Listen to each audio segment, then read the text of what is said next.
Welcome back.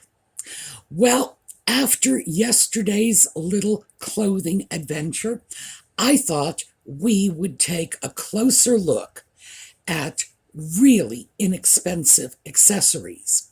And so when we come back, we are going to chat about scarves. However, before we break, here we go, say hi. Yes, he is with me once again. It's been raining, so he's feeling a little down in the dumps. He seems to think rain is something I do to him. It's like this is some sort of punishment that, well, because he's Audie, it's all about him anyway. So when it's bad weather, he's always looking for a little extra reassurance. So I imagine he'll be here snuggling for the rest of the video. All right, we will be right back, and we will be talking about scarves.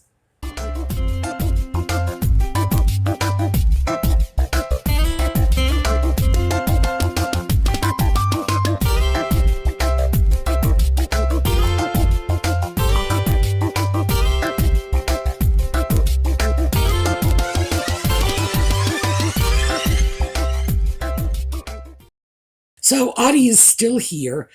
He wants to get his attention, and he wants to know all's right with the world, even though it's raining outside. And as I say, all about him. When we were talking yesterday about colors and what colors look good on people, and this is something that we're all interested in, even if it's just in passing. And even if it's merely an interest that distracts us from other more troubling issues. Let's just put it that way. I guess that's a safe way to put it. I have always used scarves in my wardrobe, and I use them for a purpose, because nothing goes on in my life that doesn't have a purpose behind it.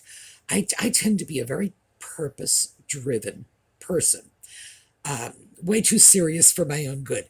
In other words, if there's not a method to it, it's just madness. So anyway, I thought we would talk about this because, again, we were talking about colors, what colors look good with you. And as I mentioned, when I look at colors that are good with my coloring, I don't simply stop, cat hair. I don't simply stop with what color blouse am I wearing. Is that going to do it? Because it doesn't really matter to me. I can wear almost anything because I have 2 or 3 boxes full of scarves. So if I wear something, this is a sort of dark navy blue. It's not quite navy, dark blue. I'll pretend it's navy. Ordinarily, that's a color it's a little too strong for me. But if I throw in something between that shirt and my face, I'm fine. That's all it is. When somebody says, do the colors work with you and your coloring? All you have to do is just separate the problematic color from your face. A tiny separation is all it takes. And this is not just a tiny separation, it's a tiny cheap separation. This is one of my very famous Dollar Tree scarves. Yes, I paid $1 for that. For my British friends, that is 80 or 81 pence. I think I'm going to say 80 because that's approximately what the conversion rate is.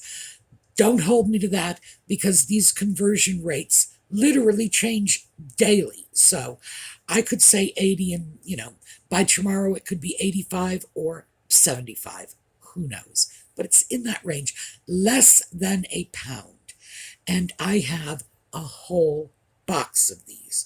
So I thought what I would do is share some of this with you, because yes, I showed you the Louis Vuitton scarf. Oh, and by the way, I looked it up. That was, in fact, the most expensive scarf I have purchased. Um, Even in my other box, which are the designer scarves.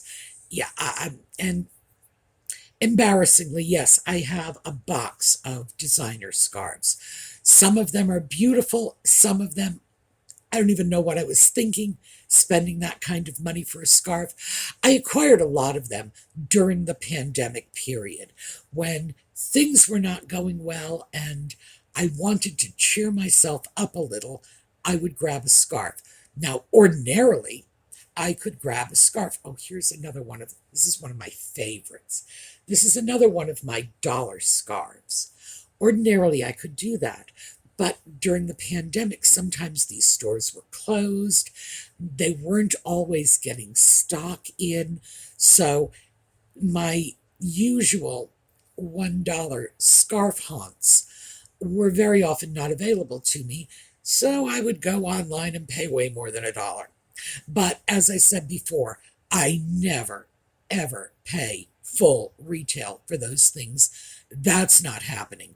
I think you pay $2,000 for a scarf, you need your head examined. So, no.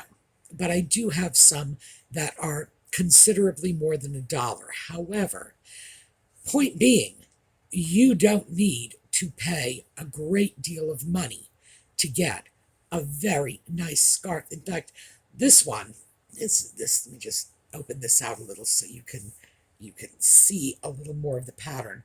It's just red, white, and blue, and it's very similar to an Oscar de la Renta scarf that I have, and that one cost a lot more. That's tucked away in the designer scarf box. And by the way, if you're interested, I will happily pull that box out and show them to you. But I get so much more mileage out of these. These really are my favorites. These are the ones I grab first. A scarf like this, and this one I generally do not wear like right next to my face. The red tends to be a little overwhelming, but I can throw it around my neck, stick it under the collar or the lapel of my usual clothing is pretty dull and drab. That'll liven it up. It's one of the reasons I got into using scarves in the first place. Because, and again, this is something we've talked about, I come from a mix and match generation. I come from a generation that formed wardrobes around simple, basic clothing, usually in solid colors, so that you could match the skirt to the blouse, to the sweater. Everything in your closet went together. They call that a capsule wardrobe today. In my day, we called it a wardrobe. I mean, we didn't know it was a capsule. We had no sense that we were doing something trendy. We did this because our parents grew up, in the Second World War generation. They grew up with rationing. And when we came along, although we were a very privileged generation, we were still being raised by people who had grown up with rationing themselves, people who had to make everything work, make everything stretch, make everything last. And if they wanted nice clothing, they were going to have to just get a few simple pieces and make sure they could jazz it up with inexpensive accessories. It's just what worked for them. So, yeah, that's how my generation was raised. And I imagine it's how my mother's generation was raised before me. Because, again, we're talking about people who were born in the Great Depression, who really understood economic hard times, even if they were more privileged than most. Still, the world was in economic chaos, and nobody had the stuff we have today. We have been raised in an era of abundance, of great abundance. I read somewhere not too long ago that the average woman in the 1930s had approximately $30 items of clothing. That's it, 30 items. And that would have been, all of her outerwear, that would have been dresses, blouses, skirts. Probably wasn't slacks. That wasn't common in the 30s for women. But sweaters, coats, you name it. That was it. 30. End of story. So I think, the children who are getting into this minimalist capsule wardrobing could take a good lesson from their grandmothers and their great-grandmothers who were living that. That was just how things worked for them. Let me just pull out, here, this is a pretty one. Yep, another pretty from the dollar store. Again, I'm not kidding about this. This really is the dollar store. My favorite dollar store for these scarves is Dollar Tree. That's just, they have a nice little selection, but they are not the only ones. And I will just go in, walk down their scarf section, and grab a couple. They come home, they live in my box, and I use them. Let's see what else we have in here. This scarf is over 6 feet long. So let me undo it here so you can see. This is it. Just very long, very narrow, and this was a thrift store find. I think I paid $2 or $3 for it. It is great. It's one of those when I feel like doing my Isadora Duncan, and then just wrapping a long scarf around my neck and letting it flow in the breeze behind me. It's terrific. And because it is so long, you could do all kinds of stuff with it. All sorts of different wraps. I could use it as a shawl, but as you can see, it wouldn't be very useful in keeping me warm.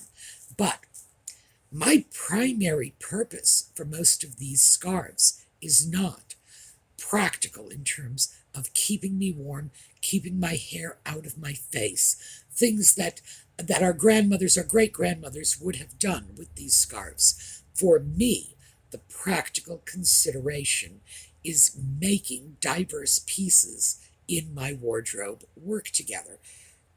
This one, for example, pink, white, blue, yellow, and there's even a little touch of sort of a purpley color in this somewhere. That means there are about 4 different colors I can wear and combine, even if those colors don't inherently go together. Blue and yellow are opposite ends of the color spectrum. You can wear a blue blouse with yellow pants or vice versa, and if you find it jarring, a nice little scarf makes it work together. This one. I've also got a number of special scarves here. This one, very bright. Puppies all over this scarf. This is just a delightful little cheerful scarf that was given to me by a friend. I think I may have mentioned her. I love these scarves because the friend in question was very sick. She was chronically ill. She would go into the hospital for very invasive blood treatments. And she'd stay there for like hours. And then on her way out of the hospital, after she had just been there for many hours with these awful treatments, how I pitied her. Awful treatments, she would stop at the gift store and grab me a little scarf on the way out. I will always have these scarves because this is it's my shorthand for no matter how bad you think your life is, there's always someone who has it worse. And my friend Sharon was one of those people who, despite the fact that she was in dreadful circumstances herself, absolutely dreadful, was always more than willing to think of someone else. So, yeah, it's nice to have a little reminder like that. Let's see what else we have. This one. White, And the accent colors on this is going to be difficult because it is a very glossy silk. So the light's going to reflect on this. It has burgundy and green in the flowers, but because it's white, lets me lighten up an otherwise very dark outfit. This one was $5, and there's a pink friend of his in there somewhere because I got the two of them for 10. So anyway, as you can see, you don't need to spend a fortune on these things. Even the ones that were not coming from dollar stores can be had very, very inexpensively. I also have some, sorry, I've got, yeah, all right. I have to do this with one hand because the cat is back. Oh, he's going to let me do it now. All right.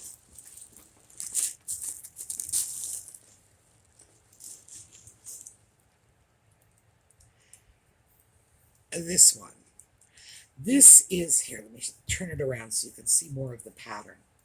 This is a wonderful cashmere pashmina.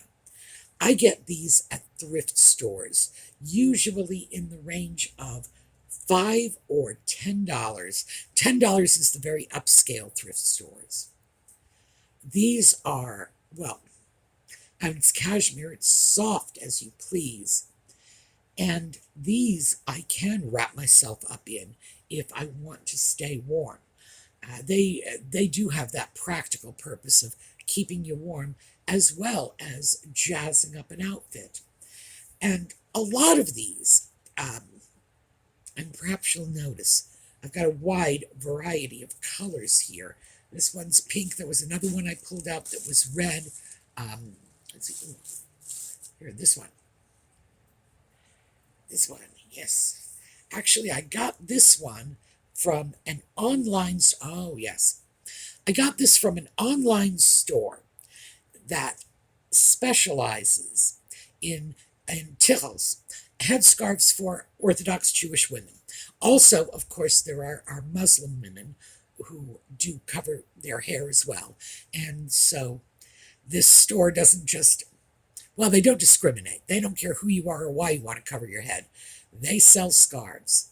And I go to them for the headbands and things that will keep a scarf in place.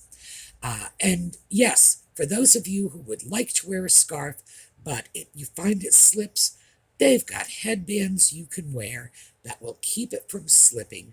All of the things that make wearing a scarf easy and interesting. And I saw this, and I was just delighted with it and said, well, I'm going to get that. Even though, yes, it's sort of red and white.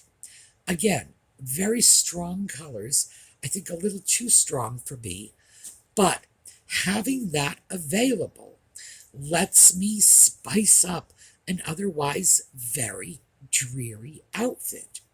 And so many of these, well, I have an entire box here that's virtually nothing but super cheap dollar store scarves. Oh, this one. This one was $2, I think.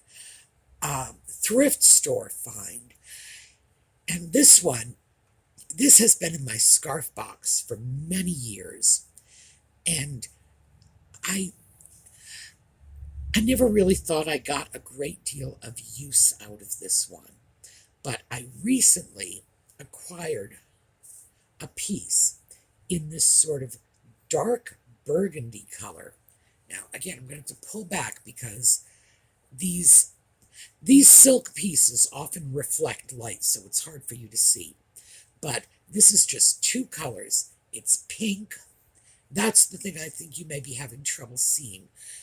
It does look rather white to me when I see it in the monitor, but it is in fact pink. It's a beautiful, just sort of classic baby pink with these burgundy roses.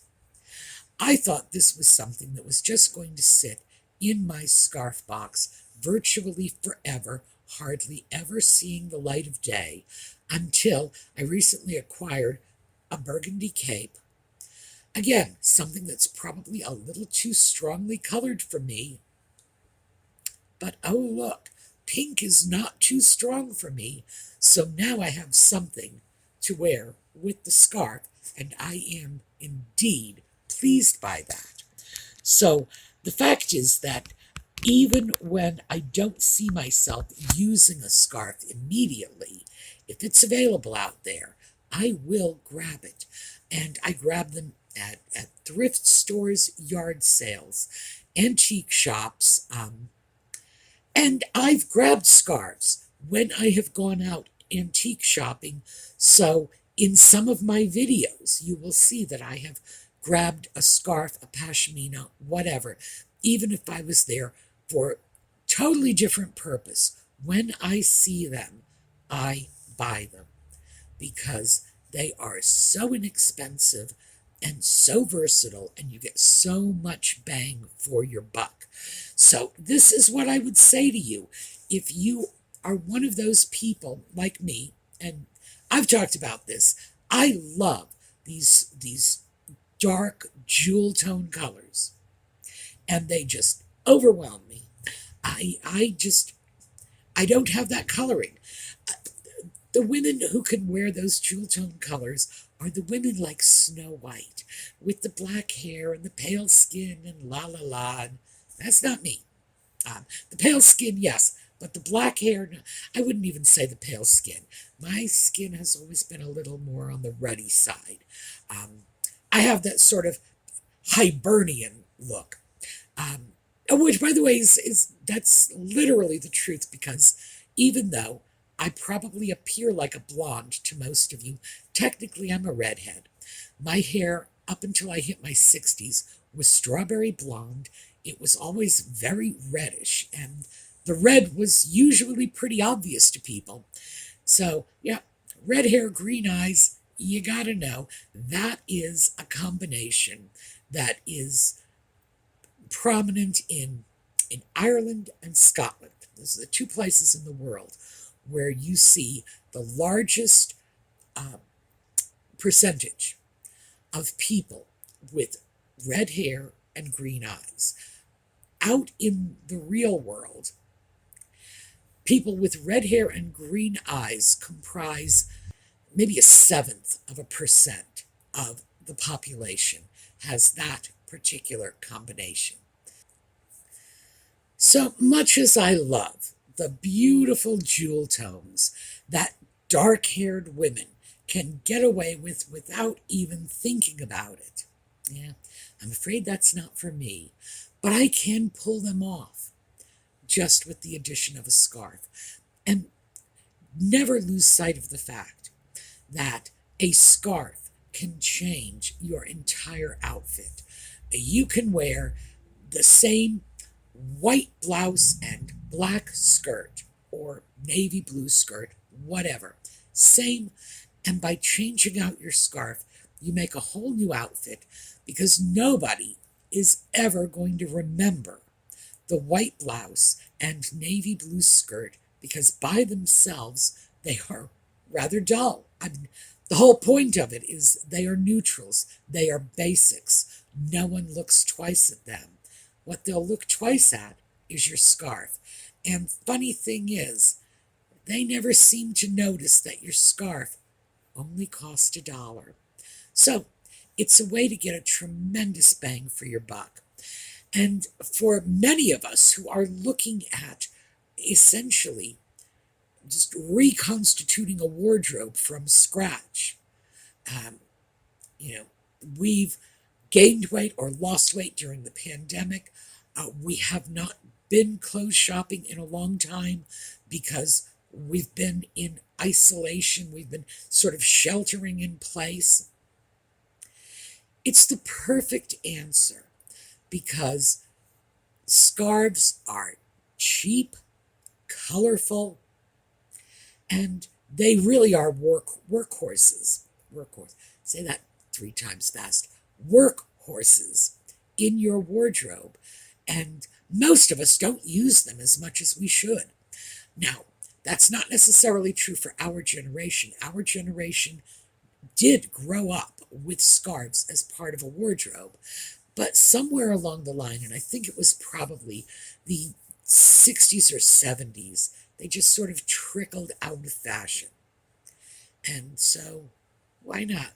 Why not bring them back in? Why not give them a new life? But anyway, I thought you might like to take a look at that. That, by the way, is just a small portion of the scarves here, just to give you some idea. And those are the cheap ones. Again, you don't have to spend a lot of money to get a really terrific scarf that is going to be a great accent piece, completely change up an outfit. So, oh, and if you have $2, go down to the dollar store, grab 2 of them, and all of a sudden, that basic plain Jane outfit is not just 1, but 2 different sparky and eye-catching affairs. All right, so that is what I have for you today. Oh, if you are interested, by the way, and this is just if you are interested, I would be more than willing to haul out the fancy designer scarves and let you make fun of me for having purchased them, because I probably deserve to have somebody make fun of me for purchasing them, given how easily I can get pretty scarves for far less. Did I really need that designer label? As you can see, I make fun of myself for this all the time. But if you're interested in seeing them, I would be more than happy to do a video about that. And sometimes it's just fun to look at designer things, and it's fun to laugh at somebody who was fool enough to pay more than they needed to for them. So let me know if that would be something that would be interesting to you. All right, remember, the giveaways are still going on over at the Facebook Sumi's Angels page. So we've still got the giveaways. Our Facebook Angels are still doing whatever it is they do. Honestly, they are just wonderful, these ladies. I don't know where they find the time or the energy, but gosh, they're terrific. So I love you all. Go on over, take a look at the Sumi's Angels Facebook page, sign up for the giveaways. Remember, this part of the giveaways are all the Audie inspired items. So I will show you those in the slideshow on the way out. Meanwhile, have a terrific day.